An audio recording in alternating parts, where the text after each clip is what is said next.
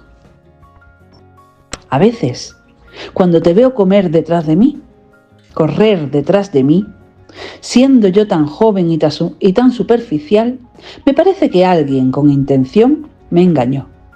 Que tú no eres ni tan sabio ni tan inteligente, que no tienes ni por asomo tanto dinero. Hermoso más o menos, y con 63 años. Un poco viejo. Si tú no me buscaras, si no corrieras tras de mí, serías hermosísimo, sabio y adinerado, y tus años, a causa de tu inteligencia, no se notarían. Pero tú insistes en que yo goce, que tenga algún deseo. Tu codicia, tu gula no tienen límites, no te alcanza con tu goce. Eres egoísta, quieres para ti también mi goce. ¡Qué barbaridad! Sus pensamientos eran casi exactos, por eso yo no terminaba de creer en su pensamiento, y tampoco le creía demasiado cuando se volvía loca, o lloraba, o se enamoraba del otoño. Pero esta vez yo sentí que había producido una verdad. ¿Por qué yo no podía conformarme con mi goce? A ver, ¿por qué? ¿Acaso no era todo lo masculino que ella, en su ambición amorosa, necesitaba? ¿Por qué no la violaba? A ver, ¿por qué? ¿Por qué mi amor la pretendía amándome? A ver, ¿por qué? ¿Por qué no la violaba?